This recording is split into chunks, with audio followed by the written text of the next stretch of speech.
Good morning, students. Welcome to your science class. Today we are going to revise chapter number 11, Air and Water. First of all, let us revise bookwork of this chapter.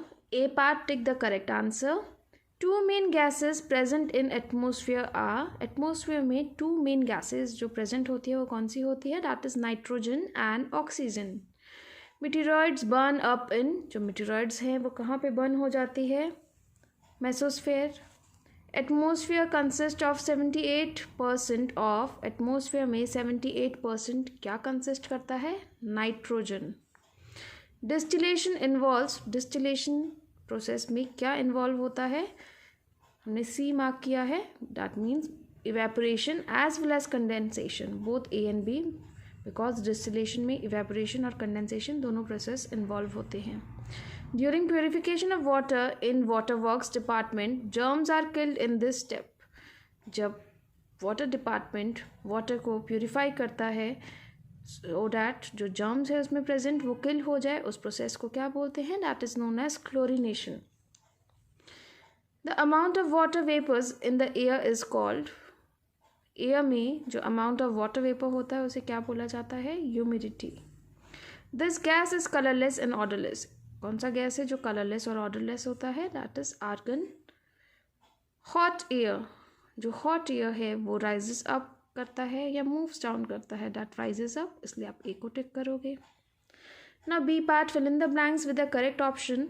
The layer of atmosphere in which we live in is the, जो layer of atmosphere जिसमें हम रहते हैं that is known as troposphere. Dash is an important plant nutrients. कौन सा important plant nutrient होता है? That is nitrogen. The layer of air surrounding the earth is called, एक लेयर ऑफ एयर जो अर्थ को सराउंड कर रहा है that is known as atmosphere. When there is more rainfall the water table gets, जब भी रेनफॉल ज़्यादा होता है तो जो वाटर टेबल है वो क्या हो जाता है? It gets higher. Purifying water by passing through a filter paper is called, water जब प्योरीफाई हो जाता है जब हम उसे फिल्टर पेपर के थ्रू पास करते हैं उस प्रोसेस को बोला जाता है filtration. Okay students, now let us revise part 2 short answer questions. Name the different layers of the earth atmosphere. आपको अर्थ के एटमोसफियर के डिफरेंट लेयर्स के बारे में नाम बताने हैं. Different layers of earth atmosphere are troposphere, stratosphere, mesosphere, thermosphere and exosphere. These are the different layers of earth's atmosphere. Now next question is, how is ozone useful to us. Ozone layer जो है वो हमारे लिए useful कैसे है? Ozone layer absorbs the harmful ultraviolet rays of the sun. जो ozone layer है वो सन से निकलने वाली हार्मफुल अल्ट्रावायलेट रेज को अब्जॉर्ब कर लेती है. Third one is, what is decantation. Decantation क्या है? When the sediments settle down, जब सेडिमेंट्स सेटल डाउन हो जाते हैं in the dirty water, the clear water is gently poured down into another container. तब हम क्लियर वाटर को gently दूसरे कंटेनर में पुअर कर देते हैं without disturbing the sediments at the bottom, जिससे जो उसके अंदर सेडिमेंट्स हैं जो बॉटम में सेटल हो गए थे वो डिस्टर्ब ना हो. This process is called decantation, और इस प्रोसेस को डिकेंटेशन बोला जाता है. Fourth one is, name the different steps involve in water treatment. आपको डिफरेंट स्टेप्स के बारे में बताना है जो वाटर ट्रीटमेंट में इन्वॉल्व है. Different steps involve in water treatment are coagulation, sedimentation, filtration and chlorination. ये सभी स्टेप्स इन्वॉल्व हैं in treating the water. Okay students. Fifth one is, what is the difference between sedimentation and coagulation. आपको difference बताना है sedimentation और coagulation में. Sometimes water contains mud which is insoluble. कभी कभी वाटर में मड होता है जो इनसॉल्युबल होता है. If the water is allowed to stand undisturbed, अगर वाटर को अलाउ किया जाता है कि वो वहाँ पे स्टैंड रहे and it is undisturbed for some time, the mud particle settle down. जो मड पार्टिकल्स है वो सेटल डाउन हो जाती है. This process is called sedimentation. इस प्रोसेस को क्या बोला जाता है? Sedimentation. Coagulation is the process in which alum and some other chemicals are added. Coagulation जो process है उसमें alum और कुछ other chemicals को add किया जाता है to the water to attract dirt particles and form clumps. जिससे कि water में जितना भी dirt particle है वो उसको अपनी तरफ attract कर लेता है and it forms clumps. Okay students? Now long answer question. First one is write in brief about the fourth layer of the Earth's atmosphere.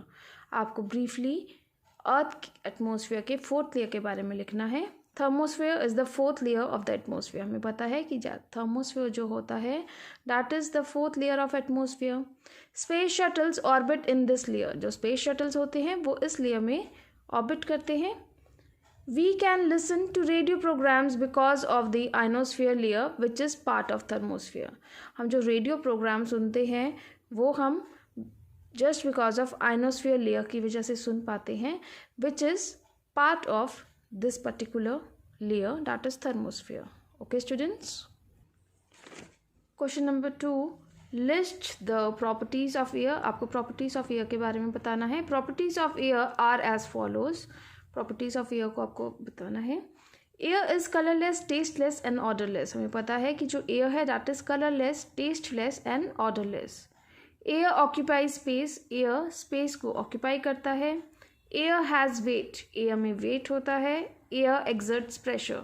Air pressure भी देती है. Hot air rises up. Hot air जो है वो rise up करती है. And hot air expands. और जो हॉट एयर है वो एक्सपैंड करती है. Third one is how does atmosphere protect the earth. Atmosphere अर्थ की किस तरह से प्रोटेक्शन करती है. The atmosphere protects the earth from the coldness of the space bye storing the heat energy during the night. Night में heat energy को absorb करके रखती है एटमोसफियर सो डैट जो कोल्डनेस है स्पेस में होती है उससे हमें प्रोटेक्ट कर सके and helps in maintaining the temperature. And because of the storage क्या होता है जो टेम्परेचर है वो मेंटेन रहता है. Okay students. Now fourth one is explain the process of filtration with the help of a diagram. आपको प्रोसेस ऑफ फिल्ट्रेशन के बारे में बताना है with the help of a diagram. A method of purifying water is to pass it through a muslin cloth. इसमें water को purify किया जाता है with the help of a muslin cloth या filter paper. A circular piece of filter paper is taken. It is folded into a cone. एक circular piece लिया जाता है फिल्टर पेपर का और इसको फोल्ड किया जाता है एक कोन में.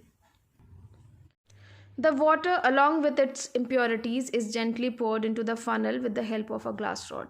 एक ग्लास रॉड की हेल्प से water along with it impurities को जेंटली पोर किया जाता है अदर फनल में. Okay students. The insoluble particles settle on the filter paper. जो इनसॉल्युबल पार्टिकल है वो फिल्टर पेपर पे सेटल हो जाती है. And the clear water is collected in a container. और जो क्लियर वाटर है वो कंटेनर में कलेक्ट हो जाता है केप्ट बिलो द फनल. जिसे हमने फनल के नीचे रखा था. This way the insoluble impurities are removed from water by filtration method. और ये एक जो प्रोसेस है इसमें इनसॉल्युबल इम्प्योरिटीज़ को रिमूव किया जाता है वाटर से bye filtration method. The simple process at home while making coffee और टी रिक्वायर्स फिल्ट्रेशन. और इसका एक एग्जाम्पल, बेसिक एग्जाम्पल क्या है, जब आप टी और कॉफ़ी बनाते हो तो उसे हमें फ़िल्टर करना पड़ता है with the help of a strainer. तो आप इस पूरे प्रोसेस को with the help of this example आप समझ सकते हो. And along with this answer you have to draw a diagram that is given on page number 129. Fifth one, what is chlorination. Chlorination क्या होता है. During water purification even after filtration clear water में still contain germs. जब water को purify किया जाता है after filtration भी उस क्लियर वाटर में जर्म्स रह जाते हैं. So chlorine gas is pass through it to kill the germs. And because of that chlorine gas को पास किया जाता है उस वाटर में से सो डैट जितने भी जर्म्स हैं उस वाटर में वो किल हो जाए. This water is called chlorination. इस वाटर को क्लोरिनेशन बोला जाता है. Now sixth one, right a short note on distillation, draw a suitable diagram. आपको शॉर्ट नोट लिखना है डिस्टिलेशन पे और एक सुटेबल डायग्राम भी ड्रॉ करना है. The process of purifying water by first boiling it and then condensing the steam is called distillation. इस प्रोसेस में फर्स्ट ऑफ ऑल हम वाटर को प्योरीफाई करते हैं, किस तरह से, by boiling, and after that उसे कंडेंस किया जाता है स्टीम में, इसे डिस्टिलेशन बोला जाता है. Distilled water is used in cars, batteries, inverters, science laboratories and making medicines too. जो ये डिस्टिल्ड वाटर होता है ये बिल्कुल प्योरीफाई होता है एंड इसे cars, batteries, inverters, science laboratories और मेडिसिन्स बनाने में भी यूज़ किया जाता है. अगेन स्टूडेंट्स, की जो डायग्राम है you can go through page number 129 and you have to draw this in your fair notebook. Now question number 7. With the help of an activity explain that air exerts pressure. आपको air exert pressure को explain करना है with the help of an activity. This activity is given in book and we have read it earlier. I have explained this activity to you as well. Aim of the activity is to show that air exert pressure in downward direction. कि air pressure को exert करता है downward direction में.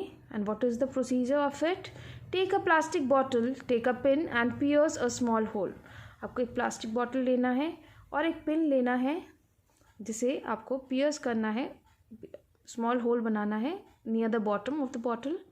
But a piece of tape over the hole. आपको उस पर एक piece of tape को लगाना है. Fill the bottle with water. और आपको बॉटल को वाटर से फिल करना है. Now a part, close the cap and remove the tape. First part में हमने क्या करना है कि हमें कैप को क्लोज करना है और टेप को रिमूव करना है. एंड सेकंड, जब आप एक्सपेरिमेंट करोगे दूसरे बॉटल से तब आप क्या करोगे? Now seal the hole and fill in the bottle without closing the cap, remove the tape.